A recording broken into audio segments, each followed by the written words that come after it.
Question number ৬ এখানে দেখো আগের অঙ্কটার আমাদের বাতাসের বেগটা দেয়া ছিল না? আর এখানে আমাদের বাতাসের বেগটা দেওয়া আছে। সেম কোশ্চেন যে গাড়ির বেগ কেমন হলে সামনের কাচ ভিজে না, আর গাড়ির বেগটা কেমন হলে পিছনের কাচ ভিজে না। এটা আমাদেরকে জানতে চাইছে। তাহলে চলো শুরু করি। তা আমাদের প্রাথমিক রুল ছিল যার সাপেক্ষে বেগ বের করতে বলবে তার ডিরেকশনটা আমরা উল্টায় দেব। তো গাড়ির বেগটা দেখো নেগেটিভ এক্সে আছে, তাহলে গাড়ির বেগটাকে আমরা প্লাস এক্স আগে নিয়ে আসি। এই হচ্ছে আমাদের V of C. Rain velocity নিচের দিকে আছে ভি অফ আর, আর বাতাসের বেগটা আমাদের যেদিকে আছে না সেদিকে র্যাঙ্ক নেগেটিভ এক্সে আছে ভি অফ এয়ার। এখন প্রথম কোশ্চেনে বলে সামনের কাজ পেঁচানো যাবে না। আচ্ছা, সামনের কাজ যদি না বোঝাতে হয় তাহলে দেখো তো বৃষ্টিকে কি এইভাবে পড়তে হবে না? সামনের কাজ ভিজবে কখন? যখন রেইনটা এভাবে এসে পড়বে, এটা তো এটাই হচ্ছে আমাদের রেইনের অ্যাঙ্গেল। আর গ্লাসের অ্যাঙ্গেল কোনটা দেখো তো, এটা হলো আমাদের গ্লাসের অ্যাঙ্গেল, তাই তো? তাহলে ভিজবে কোন শর্তে? গ্লাসের অ্যাঙ্গেল রেইনের অ্যাঙ্গেলের সমান হলে, বা দেখো রেইনের অ্যাঙ্গেলটা যদি ছোট হয়, এই রেইনের কোণটা যদি ছোট হয়ে যায়, থিটার সাথে দেখো মানটা ছোট হয়ে গেল আগের কোণের সাথে, এই কোণটা কিন্তু উল্লম্বের সাথে, তাহলেও দেখো কাজ কিন্তু ভিজে যাবে ছোট। এই যে এভাবে পড়লে ভিজে যাবে। তাহলে আমরা বলবো ভিজে যাওয়ার কন্ডিশন গ্লাসের অ্যাঙ্গেলটা থেকে রেইনের কোণটা ছোট, এই দুটা শর্তে আমাদের কাজ ভিজে। তাহলে না ভিজানোর শর্ত কি? আমাদের তো কোশ্চেনে বলছে ভিজানো যাবে না। তাহলে গ্লাসের অ্যাঙ্গেলটা থেকে রেইনের কোণটা বড় হতে হবে, ঠিক আছে? তাহলে আমাদের মেইন টার্গেট থাকবে রেইনের কোণটা বের করা। তো এই রেইনের কোণ আমরা কার সাপেক্ষে বের করি? সবসময় গাড়ি চালকের সাপেক্ষে বের করে থাকি। ওকে, তো যার সাপেক্ষে বের করা হয়েছে এই জন্যই তাকে উল্টাই দেওয়া হয়েছে, ই অফ সি যে উল্টাই দিছি আমরা। এখন দেখো আমাদের সামনের কাজ, কাজ তো সবকিছু সামনের কাজ নিয়ে, তো রেইন কিন্তু আমাদের পড়বে কিভাবে? এই যদি আমরা কোয়াড্রেন্ট দেখি, রেইন কিন্তু আমাদের এভাবে পড়তে হবে। যেহেতু সামনের কাজ তো এভাবেই থাকবে, মানে বেচাতে হবে বা না বেচাতে হবে, সেটা তো এইভাবে বৃষ্টি পড়তে হবে, তাই তো? তো আমাদের একটু খেয়াল রাখতে হবে যে এই কন্ডিশন যদি মেনটেন করতে হয়, তাহলে বলো তো এই দুইটা ভেলোসিটির মধ্যে কে বেশি বড় হবে? বাতাসের বেগ বড় হবে নাকি গাড়ির বেগ বড় হবে? বাতাসের বেগ বড় হতে হবে কিন্তু। এটা কেন দেখো, তুমি যদি বলো যে গাড়ির বেগটা বড় হবে, তাহলে দেখো এই বরাবর লব্ধির মান তখন এসে যাবে B of C minus P of A, আর রেইন ভেলোসিটি তো নিচের দিকে আছে, তোমার রেজাল্টিং কিন্তু তখন এই বরাবর পড়বে, বুঝছো? তখন দেখো সামনের কাজটা ডিরেক্টলি ভিজে যাচ্ছে, আর এভাবে বৃষ্টি পড়লে তো সামনের কাজ তোমার পঞ্চান ভিজে যায়, বুঝছো? কিন্তু আমাদের কিন্তু কোশ্চেনে বলা ছিল সামনের কাজ ভেজানো যাবে না, ফলে এইটা কিন্তু কখনোই অ্যান্সার হবে না। বোঝা গেছে? তাহলে আমাদের বেসিক্যালি কি হবে? ভি অফ এটা বড় হতে হবে ভি অফ সি থেকে। তখন আমাদের ফিগারটা কেমন আসবে? ভি অফ এ যদি আমাদের বড় আসে, তাহলে এই দুইটার রেজাল্টেন্ট আসবে এই বরাবর, P of A minus P of C. আর রেইন ভেলোসিটি দেখো নিচের দিকে থাকে, তখন রেজাল্টেন্টটা আমার এই বরাবর চলে আসে। তো এটাই আমাদের আসে rain velocity with respect to car. তখন একটা শর্ত থাকে যে ভিজবে নাকি ভিজবে না, ঠিক আছে? তো এইটা আমাদের থাকবে থিটা অফ আর রেইন ভেলোসিটি। তাহলে আমরা ট্যান থিটার ফর্মুলা দিয়ে দিই, ট্যান থিটা অফ আর সমান, এই কন্ডিশনটা আমাদের কিন্তু হবে না, এটা আমরা কেটে দিব, এটা আমাদের হবে না, বক্স করে দিচ্ছি, বুঝে নিবা যে এটা নাই আসলে, ঠিক আছে? তো লম্ব বাই ভূমি, তাহলে দেখো লম্ব আমার এইটুকু অংশ, আর এইটুকু অংশ সমান হচ্ছে এইটুকু অংশ, তাহলে আমাদের পড়ে থাকে B of A minus B of C divided by V of R, ঠিক আছে? তাহলে না বেজানোর শর্ত এই যে আমরা লিখে রাখছি, ঠিক আছে? তাহলে আমরা এটাকে 1 নম্বর সমীকরণ দিয়ে দিই। তাহলে আমরা 1 নম্বর সমীকরণ থেকে কি পাচ্ছি? আমরা পাচ্ছি theta of G greater than হয় থিটা অফ আর। তো দুই পাশে দেখো আমরা ট্যান নিয়ে নিচ্ছি, tan theta of G tan theta of r। তো theta of g এর মানটা আমরা বের করে আসছি v of a minus v of c divided by v of r। আর এই পাশে থাকবে, সরি আমি ভুল বসাই ফেলছি, এটা তো theta of r এর ভ্যালু ছিল, সরি। তাহলে আমি একটু কাজ করে দিই, চিহ্নটা উল্টাই দিই, কারণ এটা কিন্তু আমার theta of r এর ভ্যালু ছিল, তাই না? এই যে দেখো theta of r R theta of g কিন্তু কোশ্চেনে আমার বলা আছে। দেখো সামনের যে কাজ, এই সামনের কাজের সাথে উলম্বের কোণ লাগবে, কিন্তু খেয়াল রাখবো আমরা কিন্তু উলম্বের সাথে হিসাব করতেছি। তাহলে উলম্বের সাথে কোণটা 45, তাহলে এই পাশে আমার পড়ে থাকবে tan 45। ঠিক আছে, তো বাতাসের বেগটা আমার কোশ্চেনে দেওয়া 20, গাড়ির বেগটা বের করতে হবে। রেন ভেলোসিটির মান 5, tan 45 এর ভ্যালু কত? 1, তাহলে 20 মাইনাস কি অফ সি, এই পাশে থাকে 5। ওকে, তাহলে এবার কি করা যায় দেখো তো, আমরা যদি দুই পাশে একটা -5 নেই, তাহলে 20 minus 5 minus P of C, এই পাশে হয় 0। তো আমাদের এই পাশে থেকে 15 আর ভি অফ সি ওই পাশে চলে যায়, প্লাস প্লাস করে দিচ্ছি, তাহলে ভি অফ সি। তাহলে আমরা অ্যান্সার বলবো যে গাড়ির বেগের মান 15 থেকে ছোট হতে হবে, 15 কিলোমিটার পার আওয়ার থেকে ছোট হতে হবে। এই শর্তে আমার সামনের কাজটা ভিজবে না। বোঝা গেছে? তো এই ছিল সামনের কাজ না ভিজানোর শর্ত। ঠিক আছে, তো এবার আমরা দেখব যে কোন শর্তে পিছনের কাজ ভিজবে না। কোন শর্তে পিছনের কাজ ভিজবে না। তাহলে আসলে পিছনের কাজ নিয়ে কাজ করি। তো এবার দেখো, আগে যে চিত্রটা নিয়ে আবার আঁকেছিলাম সেটা আবারও দেখাই, যে যার সাপেক্ষে বেগ বের করতে বলে তার ডিরেকশনটা ফার্স্ট আমরা উল্টাই দিছিলাম। এই ছিল আমাদের ভি অফ সি, এইদিকে ছিল আমাদের বাতাসের বেগ, নিচের দিকে ছিল আমাদের রেইন ভেলোসিটি, যেহেতু গাড়ির সাপেক্ষে সবকিছু বের করতে হবে। তো এবার কিন্তু আমাদের কাজ পেছনের কাজ নিয়ে, তাহলে অবশ্যই বৃষ্টিটাকে যদি না ভেজাতে হয়, পেছনের কাজটা একটু দেখি, এই তো পেছনের কাজ। তো এভাবে করলে কিন্তু বৃষ্টিটা ভিজে যায় এভাবে। তার মানে বুঝতেই পারতেছে যে উলম্বের সাথে বৃষ্টির কোণটা একটু বড় হতে হবে, যে বড় করে দিলে পেছনের কাজটা দেখবার ভেজে না। তো একই কনসেপ্ট, তাহলে আমরা কি লিখব? রেইনের অ্যাঙ্গেলটা বড় হতে হবে গ্লাসের অ্যাঙ্গেল থেকে, দুই পাশে আমরা ট্যান করে দিব। এটা তো গ্লাসের অ্যাঙ্গেলের মান আমার কোশ্চেনে বলা 60, তাই 60 মান দাঁড়ায় √3। তাই এখন আমার যে কোনোভাবে থিটা অফ আর বের করতে হবে। একটু ভালো করে দেখো তো এটা কোন কোয়াড্রেন্টে পড়ে। আমি বৃষ্টিকে যদি এভাবে পড়তে হয়, মানে পেছনের কাজটা তো এভাবেই থাকে না, তাহলে বৃষ্টি তো আমার এই দিকে আসতে হবে, এই দিকে। তো এই দিকে আমাদের কোন কোয়াড্রেন্ট থাকে? দেখো এটা 4th কোয়াড্রেন্টে পড়ে, 4th-এ। তাহলে এরকম নয় যে পেছনের কাজ নিয়ে কাজ, তাহলে এই দিকে বৃষ্টি পড়বে না 4th কোয়াড্রেন্টে আসতে হবে। তো এই কোয়াড্রেন্টে যদি আমার রেজাল্টেন্ট আসতে হয়, তাহলে কোনটা বড় হতে হবে, ভি অফ সি নাকি ভি অফ এ? অবশ্যই ভি অফ সি। তাহলে আমি এবার কন্ডিশন দিব যে V of C greater than হবে ভি অফ এ থেকে। ঠিক আছে, তাহলে দেখো তো এই বরাবর এটা তো তখন কেটে যাবে, তাহলে এই বরাবর আমাদের রেজাল্টেন্টের মান কত আসবে? তুমি বলবা V of C minus V of A. এবার কিন্তু গাড়ির বেগটা বড় আসতে হবে, তাহলে থিটা আমরা ধরি সবসময় উলম্বের সাথে, তাহলে ট্যান থিটা সমান লম্ব বাই ভূমি। তাহলে লম্ব বরাবর আমাদের ভ্যালু কি থাকে? V of C minus V of A, আর ভূমি বরাবর থেকে ভি অফ আর।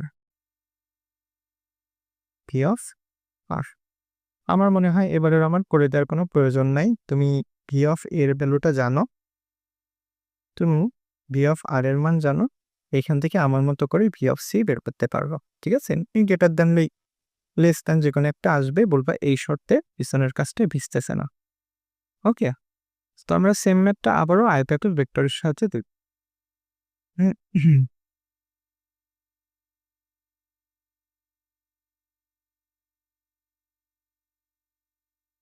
তো আমাদের গাড়িটা যাচ্ছিল পশ্চিম দিকেই,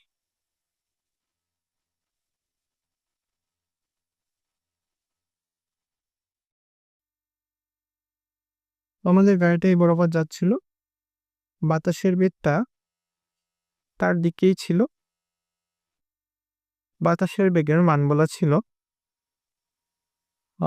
20, বৃষ্টির বেগের মান 5, বাতাসের বেগের মান ছিল 20, আর এদিকে রেইন ভেলোসিটি ছিল যেটার ভ্যালু ছিল 5, এটা ছিল সি। তো আমাদের সামনের ক্লাসের অ্যাঙ্গেলটা বলা ছিল 45 ডিগ্রি, আমি উলম্বের সাথে এইটা 45 বলা ছিল। আচ্ছা, তাহলে আমাদের প্রথম কোশ্চেন যে সামনের কাজটা ভেজানো যাবে না। তো আমরা না ভেজানোর শর্তটা কেবলমাত্র দেখছি যে রেইন ভেলোসিটির মানটা বড় হতে হয় থিটা জি থিটায়। আমরা একটা কাজ করি, দুই পাশে ট্যান নিয়ে ফেলি, ট্যান থিটা অফ জি। তো আমরা আয়তক্ষেত্র ভেক্টর দিব, আমাদের target rain velocity with respect to car, কি আসবে, rain velocity vector minus car velocity vector, আবার নতুন করে বাতাস চলে আসছে, বাতাসের ভেলোসিটি ভেক্টর। তো তারপর rain velocity vector negative Y অ্যাক্সিসে, তাহলে মাইনাস 5 যে ক্যাপ দিব মাইনাস ভি অফ সি। তো ভি অফ সিটা আমাদের কি থাকে, গাড়ির বেগ থেকে, যার ভ্যালু আমাকে বের করতে হবে। তো গাড়ির বেগটা আমাদের কোন অ্যাক্সিসে, নেগেটিভ এক্সে, তাহলে আমরা দেব ভি অফ সি, একটা মাইনাস আই ক্যাপ দিব কিন্তু যেহেতু নেগেটিভ এক্সে আছে, ঠিক আছে, এটা মাইনাস কে হল প্লাস এয়ার ভেলোসিটি, সেটাও দেখো নেগেটিভ এক্সে, তাহলে দিব -20 আই ক্যাপ। তো এবার আমরা প্লাস মাইনাসের কাজটা সরি, -5 যে ক্যাপ, আর এখানে মাইনাস মাইনাসে ক্লাস হবে প্লাস বিসি -20, একবারে যদি কমান নেই তাহলে আই ক্যাপ। তো এখানে আসার পর আমি আগেও একবার দেখো বলছিলাম যে এখানে আসার পর একটু কোয়াড্রেন্টের চেকটা দিবে। কেন বলতেছি, দেখো তোমার তো সামনের কাজ নিয়ে কাজ, তো সামনের কাজটা নিয়ে যদি কাজ হয় তাহলে নিশ্চয়ই বৃষ্টি পড়ার ক্ষেত্রটাও তো এই কাজ বরাবরই থাকবে, মানে আমার বৃষ্টি তো নিশ্চয়ই এই বরাবরই ফেলতে হবে। দেন আমি ডিসাইড করতে পারবো যে হ্যাঁ আমার সামনের কাজ আদৌ ভিজবে নাকি ভিজবে না। তো এটা দেখো তো কোন কোয়াড্রেন্টে থাকে, এটা কিন্তু থার্ড কোয়াড্রেন্টে থাকে। তাহলে থার্ড কোয়াড্রেন্টে আমরা জানি এক্স এর মান মাইনাস, ফাইভ কোয়াড্রেন্টে ওয়াই এর মানও মাইনাস। কিন্তু দেখো আমি যে ইকুয়েশনটা রেডি করছি সেখানে এক্স প্লাস ওয়াই মাইনাস, না আমি মূলত বলতে চাচ্ছি যে বৃষ্টিটা নাকি আমার এইদিকে পড়ে, তা এইদিকে পড়লে তো কনফার্ম সামনের কাজ ভিজে, কিন্তু কোশ্চেনে তো বলা ছিল যে না সামনের কাজ তো ভেজানো যাবে না, তাহলে এটা কিন্তু হবে না, মানে আমার ইকুয়েশনটা ভুল গেছে, বুঝছো। তাহলে দেখো আমি কি করি, আমি যে কোনোভাবে এটাকে থার্ড কোয়াড্রেন্টে নিয়ে আসবো, তাহলে মাইনাসটা কমন নিলাম, 20 মাইনাস ভি অফ সি, দেখছো, এই যে আমি বুদ্ধি করে মাইনাসটা কমন নিলাম, এবার দেখো দুজনে থার্ড কোয়াড্রেন্টে চলে আসলো, এটাও মাইনাস এটাও মাইনাস, ক্লিয়ার। তো দেন আমরা অ্যাঙ্গেলটা বসাবো থিটা অফ আর, আমরা কি বলি এক্স এর শক বা ওয়াই এর শক, কোনো মাইনাস এখানে আমরা ইউজ করব না। তো এই ভ্যালুটার মান এখানে বসাই দিবে, আমার মনে হয় বসাই দিয়ে তুমি এবার ক্যালকুলেশন করতে পারবে। Theta minus V of C by 5 greater than হবে থিটা অফ জি 45 মানে 1। তো দেখো সেম টু সেম আগের ইকুয়েশনটাই আসছে, হ্যাঁ সেম টু সেম দেখো আগের ইকুয়েশনটাই আসছে, যেটা আমরা ওই পাশে বানায় রাখছিলাম এটা সেম ইকুয়েশন হবে একটু, এটা আমরা এখান থেকে ভি অফ সি বের করতে পারবে। তো নেক্সট আমাদের বলা ছিল পেছনের কাজ, এইটা মেজানো যাবে না। তো আমি এই কোয়েশনটা তো আমাদের রেডি হয়ে গেছে, তাহলে আমি জাস্ট ডিরেক্টলি চিটে চলে যাই। তারপর এই ছিল পেছনের কাজ, তাহলে ভিজবে কখন, যখন বৃষ্টি এইভাবে পড়ে, তো অনেকবার বলা হয়েছে এভাবে পড়ে, কঙ্কনে পড়লেও ভিজে যায়, এই যে উলম্ব লাইন কম্পনে পড়লেও কিন্তু আমার ভিজে যায় বৃষ্টির, এই যে গড়ায় গড়ায় এসে কাজ পিছায় দেবে। কিন্তু বৃষ্টি যখন বেশি কোণে পড়বে এইভাবে তখন কাজটা আর ভিজতেছে না। তাহলে আমাদের শর্ত ছিল পেছনের কাজ ভেজানো যাবে না, গ্লাসের অ্যাঙ্গেল থেকে রেইনের অ্যাঙ্গেলটা বড় হবে। নেক্সট আমরা কি করব, দুই পাশে ট্যান নিয়ে ফেললাম দুই পাশে ট্যান, ক্লিয়ার, ওকে। দেন এখন দেখো আমার এবার কোন ইকুয়েশনটা সঠিক হবে সেটা কিন্তু আমাকে ডিসাইড করতে হবে, এইটা নাকি এইটা। তাহলে দেখি তো সেটা কোন কোয়াড্রেন্টে আছে, আমি একটু টেনে দিই, এই যে কোয়াড্রেন্ট টেনে দিচ্ছি। তাহলে দেখো পেছনের কাছের ঘটনাগুলি কিন্তু আমাদের ফোর্থ কোয়াড্রেন্টে পড়ে, ফোর্থ কোয়াড্রেন্টে এক্স প্লাস ওয়াই মাইনাস। তাহলে এবার কিন্তু আমার এই কোয়েশনটা ভুল হবে, বুঝো কিন্তু ভালো করে যে এবার এই কোয়েশনটা আমার জন্য ভুল, সঠিক ইকুয়েশন আমি আগে যেটা বানিয়ে রাখছিল ওইটা। তাহলে আমার জন্য এই পেছনের কাছের জন্য কারেক্ট ইকুয়েশন হবে -5j cap plus V of C minus 20 I cap. এই ইকুয়েশন যদি সঠিকভাবে না বানাতে পারো তাহলে কিন্তু আয়তকক ভেক্টর দিয়ে অঙ্ক হবে না। ফলে এটা খুবই গুরুত্বপূর্ণ। বোঝা গেছে? একটু কঠিন লাগতে পারে, কিন্তু ওই যে বললাম কয়েকটা অঙ্ক প্র্যাকটিস করলে দেখবা এটাই সবথেকে ভালো লাগতেছে। তো দেখো এক্স প্লাস এটা ওয়াই মাইনাস। তো এইখান থেকে আমি easily tan theta of R, sorry জি না, থিটা অফ আর পাবো। কি ছিল এক্স এর শক বাই ওয়াই এর শক। তো এটা আমাদের এক্স এর শক, এটা আমাদের ওয়াই এর শক। তো আমরা এবার কন্ডিশনে বসাই দিলে অঙ্ক হয়ে যাবে। আমাদের পিছনের প্যাচের অ্যাঙ্গেলটা মেবি 60 ডিগ্রি বলা ছিল। তো tan 60 এর মান কত? √3 গ্রেটার দেন হবে এই ভ্যালুটা থেকে। আমার মনে হয় এবার আর আমার করে দেওয়ার কোনো প্রয়োজন নাই, তোমরা এখান থেকে ভি অফ সি বের করতে পারবে। কাজ ভেজানোর শেষ ম্যাথটা আজ আমরা দেখব। এটা সেলুসারের বইয়ের ম্যাথ। দেখো, তো এই কোশ্চেনে বলা যে একটা গাড়ি ধনাত্মক এক্স অক্ষ বরাবর যাচ্ছে, বাতাস ওই বরাবরই আছে, আর আমাদের বাতাসের বেগ বলা, কোশ্চেনে গাড়ির বেগ বলা। এইখানে কিন্তু একটি ইম্পর্টেন্ট কথা বলা, সামনের কাছে বৃষ্টি লম্বভাবে পড়ছে। দেখো, এই কথাটা কিন্তু এমনও বলতে পারতো যে বৃষ্টি লম্বভাবে পড়ে বা করছে। তা বৃষ্টি লম্বভাবে পড়ে এটা ইন জেনারেল আমরা কিন্তু বের করি ভূমিতে যে লোকটা দাঁড়ায় থাকে সেই লোকটার সাপেক্ষে, ভূমির সাপেক্ষে। যে ভূমিতে যে দাঁড়ায় আছে সে বলে যে হ্যাঁ বৃষ্টি খাড়াভাবে পড়ে বা লম্বভাবে পড়ে, কিন্তু কোশ্চেনে বলা সামনের কাছে বৃষ্টি লম্বভাবে পড়ে। তো বলতো, কাছে বৃষ্টি লম্বভাবে পড়ে এটা কার পার্সপেক্টিভে বলা? এটা কিন্তু গাড়ি চালকের সাপেক্ষে বলা। কারণ দেখো, আমি গাড়ির ভিতর বসে আছি, ফলে আমিই বলবো যে আমার কাছে বৃষ্টি কোনভাবে পড়ে। ঠিক আছে? অর্থাৎ আমি গাড়ির ভিতর বসে আছি, এই আমার গাড়ির কোন কাজ ভিজবে বা কোন কাজ ভিজবে না এটা ডিফাইন্ড হবে গাড়ির ভিতর যে বসে আছে সেই লোকটার সাপেক্ষে। ঠিক আছে? অর্থাৎ সামনের কাছে বৃষ্টি লম্বভাবে পড়ে এই কথাটা বলা হয়েছে গাড়ি চালকের সাপেক্ষে। ঠিক আছে? ওকে। তো এখন তাহলে আমাদের ফিগারটা কেমন হবে দেখো, আমরা যদি সামনের কাজটা দেখি, এই আমাদের সামনের কাজ, এই কাছে বৃষ্টি লম্বভাবে পড়তেছে, বৃষ্টিটা এইভাবে পড়তেছে পারপেন্ডিকুলার লম্বভাবে এটা, এবং এই বেগের মানটা কিন্তু ভি অফ আর না, এটা হবে ভি অফ আর সি, অর্থাৎ গাড়ি চালকের সাপেক্ষে বৃষ্টির বেগ। ঠিক আছে? সেই দেখে সেই বলে যে আমার গ্লাসে বৃষ্টি লম্বভাবে পড়ে, ভূমিতে থাকা লোকটা না। হ্যাঁ, ওকে। তো এবার আমাদের কোশ্চেনে আর কি ইনফরমেশন বলা, এই কোনটা বলা 35। আচ্ছা, আমাদের কোশ্চেনে জানতে চাইছে বৃষ্টির ফোঁটার প্রকৃত বেগের মান কত। তো বৃষ্টি তো জেনারেল যেভাবেই পড়ে লম্বভাবে সেভাবেই আছে। তো বৃষ্টির বেগটাকে টেনে নিয়ে আসো, এটা আমাদের রেইন ভেলোসিটি। সাধারণত বৃষ্টি তো আসলে উপর থেকে নিচে মানে লম্বভাবে নিচের দিকেই পড়ে, সেই হিসাব অনুযায়ী আমরা ধরে নিচ্ছি যে বৃষ্টি লম্বভাবেই পড়তেছে। ওকে, আমাদের এই ভেলোসিটির মানটাই জানতে চাইছি। আচ্ছা, বাতাসটা কোন দিকে? বাতাসটা এই বরাবরই ছিল, এই বরাবর আমাদের বাতাসের বেগের ভ্যালুটা ছিল 2। আচ্ছা, আর আমাদের লব্ধিটা আসতে হবে এই বরাবর লব্ধি আসতে হবে। মানে আমরা ভেক্টর তো আসলে কি করতে পারি? রিপ্লেস করতে পারি। প্যারালালে ভেক্টরকে সমান্তরালে লিখে আমরা কাট করতে পারি। তো দেখো, এই ভেক্টরটাকে কাট করে আমরা এখানে বসাচ্ছি। বুঝছো? এই যে কাট করে দিলাম, এই কাট। তাহলে এইটা দাঁড়ালো আমার ভি অফ আর সি, কাট করে দিলাম। এখন আমার গাড়ি যাচ্ছিল কোন দিকে? সামনের দিকে। তো যেহেতু আমাদের সবকিছু হিসাব করা হয় গাড়ি চালকের সাপেক্ষে, তাই অবশ্যই আমরা তার ডিরেকশনটাকে উল্টাই দিব। এই বরাবর আমাদের আসবে ভি অফ সি। ওকে, আর এইটা আমাদের আসলো ভি অফ এ। তো এখন দেখো, যদি আমাদের রেজাল্টেন্ট এই বরাবর পেতে হয় কোন কোয়াড্রেন্ট? এটা থার্ড কোয়াড্রেন্টে। তাহলে বলো তো ভি অফ সি বড় ছিল নাকি ভি অফ এ বড় ছিল? কোনটা বড় ছিল?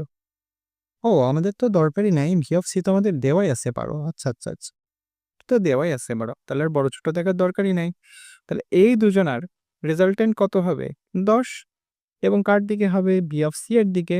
তাহলে আমরা চিত্রটা এঁকে ফেলি, এই বরাবর আমাদের আসবে 10, বিপরীত দিকে আছে এটা বড়, তাহলে 10 হবে। এই বরাবর আমাদের আছে বৃষ্টির বেগ, সেটার ভ্যালু কোশ্চেন আমাদের বের করতে বলছে, এই ভি অফ আর। আর এই তোমার লব্ধি, এই হচ্ছে তোমার লব্ধি। আপেক্ষিক বাক্য সবসময় পদ্ধতি আকারে আসে, এই তো? আচ্ছা, তো দেখো এখন যে কোনোভাবে আমার এই অ্যাঙ্গেলটা দরকার উলম্বের সাথে কোণটা। তো এটা 35 হলে বলো তো এই কোণটা কত? 55। তো ওই কোণটা যদি 55 হয় এই টোটাল অ্যাঙ্গেলটা তো 90, এই টোটাল কোণটা কিন্তু 90, তাই না? তাহলে এই কোণটা কত আসবে? এই কোণটা আসবে 35 ডিগ্রি। বুঝতে পারছো? তাহলে এই কোণটা আমার ছিল 35। ওকে, তাহলে দেখো এই কোণটা যদি 10, এই বাহুটা 10 হলে এই বাহুটাও 10 আসে। tan বসাই দিলে এবার হয়ে গেল। তাহলে tan 35 সমান লম্ব বাই ভূমি। এই দেখো আমার বৃষ্টির বেগ বের হয়ে গেছে।